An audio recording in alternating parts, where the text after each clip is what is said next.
Correction, exercice 15, page 80. Donc on a un bâtiment qui possède un volume total d'air de 2,5 10 puissance 3 mètres cubes, qui doit être renouvelé toutes les heures. La température intérieure de l'air vaut θ1 égale 19 degrés et la température de l'air extérieur vaut θ2 égale moins 1 degré. Donc petit 1, calculer la masse d'air à renouveler pendant une journée complète. Donc on a la masse volumique de l'air, 1,30 kg par mètre cube, qu'on peut insérer comme à nos habitudes dans un tableau de proportionnalité. Donc ça c'est pour 1 mètre cube. Et nous avons 2,5 10 puissance 3 mètres cubes. Donc le résultat ici, ça fera 2,5 10 puissance 3 fois 1,3 divisé par 1, ce qui donne 3250 kg. Voilà, réponse de la question 1. Question 2. Exprimer puis calculer l'énergie consommée quotidiennement pour assurer le renouvellement de l'air. Donc l'énergie qu'il faut utiliser pour chauffer 3250 kg d'air, c'est la masse fois la capacité thermique massique de l'air, fois la température finale, moins la température initiale de l'air. Donc la masse de l'air, c'est 3250 kg. La capacité thermique de l'air est de 1 10 puissance 3 fois, donc θ final, l'air est à moins 1 degré. Donc l'air à température finale est à 19 degrés une fois qu'elle a été chauffée, donc 19 degrés, une fois qu'il a été chauffé, pardon, c'est un air, moins θ initial, donc moins 1, ce qui fait plus 1 en fait en réalité, donc je vais mettre moins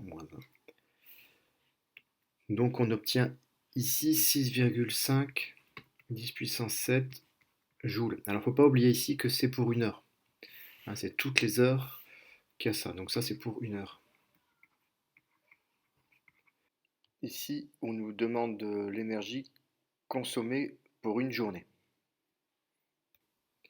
Donc Q total pour une journée entière, donc pour 24 heures, ça sera donc 6,5 10 puissance 7 fois 24, fois 24 heures.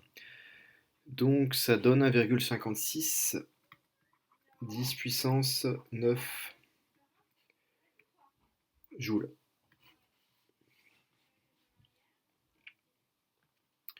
Troisième question, calcule la puissance moyenne à laquelle il faut chauffer l'air froid pris à l'extérieur.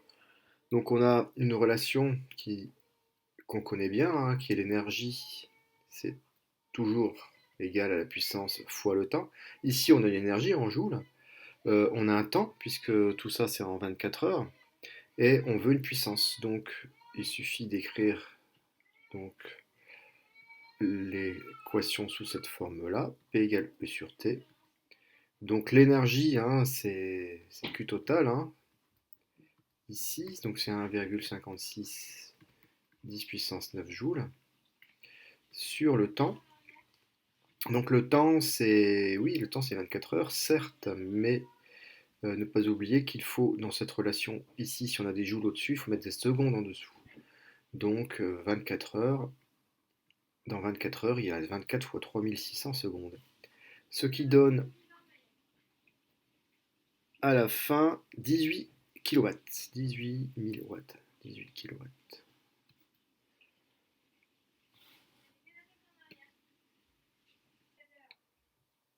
Donc troisièmement, hein, si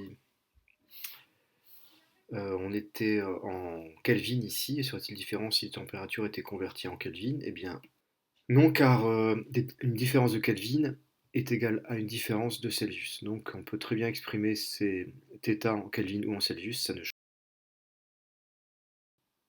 Donc on a dans la correction de l'exercice 16, page 80, donc on a une douche solaire, dont on donne la température en fonction du temps. Bien, voyons les questions. Donc sachant que la puissance reçue du soleil par la douche est de 300 watts, déterminer le rendement de la douche solaire. Alors, on peut peut-être faire un petit dessin quand même. Dès qu'on parle de rendement, faire un dessin de churn énergétique, c'est pas mal. Donc, le soleil, fournit une puissance de 300 watts.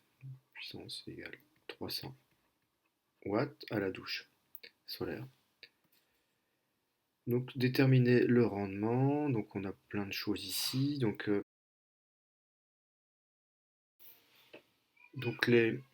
la puissance finale ici sera à compter.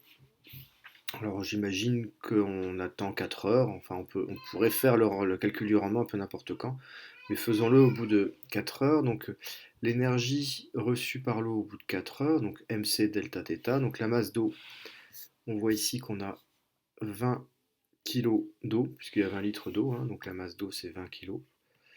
La capacité thermique massique, donc c'est 4,19 10 puissance 3. Θ final, on voit ça ici, c'est 41 degrés. Et θ initial, c'est 15 degrés. Donc ça fait donc 2,18 10 puissance 6 joules. Il y a un point ici.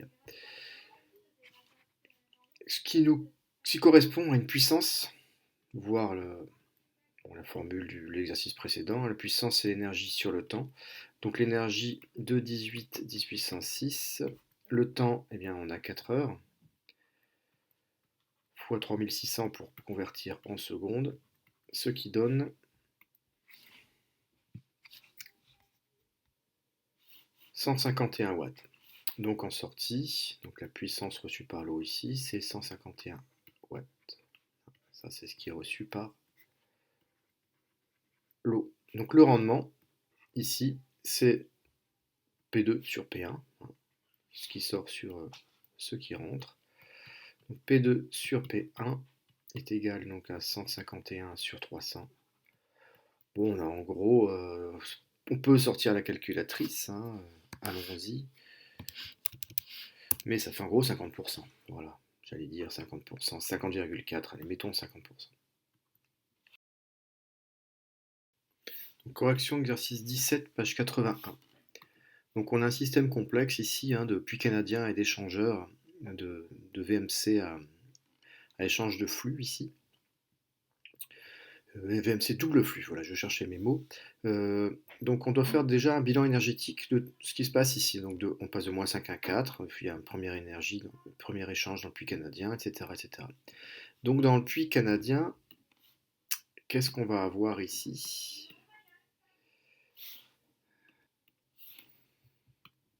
Donc on va avoir, pour le puits canadien, donc on a un échange d'énergie Q, hein, qu'on va appeler Q1 pour le puits canadien, donc la masse d'air, donc c'est 300 kg d'air, hein, fois la capacité thermique massique de l'air, donc c'est 1000 ici, à 10 puissance 3, fois θ final, donc θ final de l'air est à 4 degrés, et θ initial c'est moins 5 degrés, donc moins 5, ça fait plus 5. Donc on obtient donc 2,7 10 puissance 6 joules ici. Donc je note ici, et puisque le signe est positif, c'est l'air a eu la température, a augmenté sa température, donc on est en exothermique ici. Dans la deuxième partie, donc dans la VMC double flux, on a tout le temps les mêmes choses au début, donc la même masse d'air, mais ici température finale c'est 16 et température initiale c'était 4, ce qui donne donc 3,6 10 puissance 6 joules. Donc c'est aussi exothermique, l'air se réchauffe. Dans l'intérieur de l'habitation, donc idem, hein, toujours le même calcul évidemment. Donc l'air passe de 19 à 16 degrés, ce qui donne 9 10 puissance 5 joules. 10 puissance 5 joules, c'est aussi exothermique puisque l'air se réchauffe. Et enfin, quatrième partie, donc dans la VMC double flux, L'air sort à 7 degrés alors qu'elle était rentrée à 19 degrés. Donc on va voir ici un signe négatif qui va arriver, ce qui donne. Donc on obtient moins 3,6 puissance 6 joules. Et donc comme c'est négatif, on a ici un échange qui est endothermique. Alors deuxièmement, laquelle de ces énergies apparaîtra comme énergie consommée sur la facture des habitants? Bien quand on passe de moins 5 à 4 degrés, c'est le sol qui chauffe l'air, donc c'est pas facturé. Quand on passe de 4 à 16 degrés, c'est l'air qui passe de 19 à 7 qui fournit son énergie à l'air qui passe de 4 à 16. On voit qu'il y a le même delta d'énergie ici. D'ailleurs, on a les mêmes valeurs ici, 3,6, 10 puissance 6, en positif et négatif.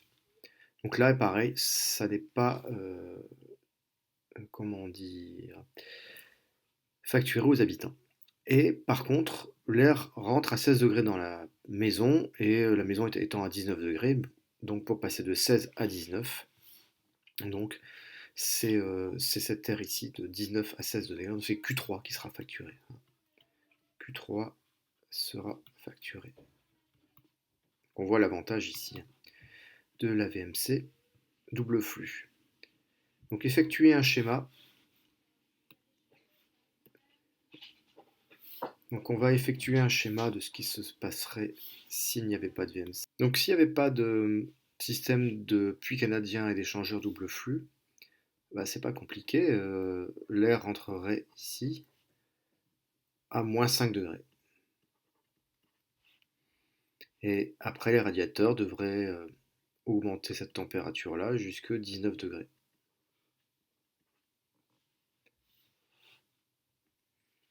Donc le gain d'énergie réalisé par le dispositif puits canadien plus échangeur double flux, eh bien c'est déjà que le puits canadien fait passer l'air de moins 5 à plus 4, donc on a déjà Q1 en gain d'énergie.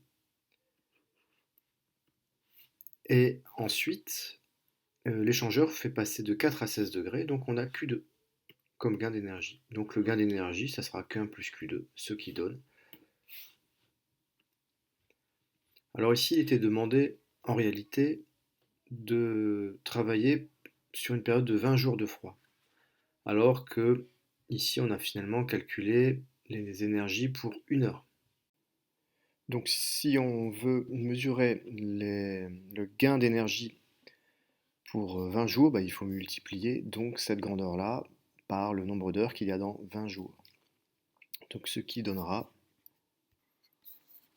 donc pour 20 jours, 6,3 puissance 6 joules, donc pour 1 heure, fois 20 jours, fois 24 heures par jour. Hein. Donc on a 3,02 10 puissance 9 joules. On demande d'exprimer ce gain d'énergie en kilowattheure. Alors on vous dit que 1 kWh c'est 3,6 10 puissance 6 joules. Donc ben voilà, on va juste exploiter ce qu'ils nous disent ici. Donc 1 kWh c'est 3,6 fois 10 puissance 9 joules. Nous on a ici 3,02 10 puissance 9 joules. Donc ça fait combien de kilowattheures ici? Donc 0,84 kWh. Donc fin de la correction de l'exercice 17.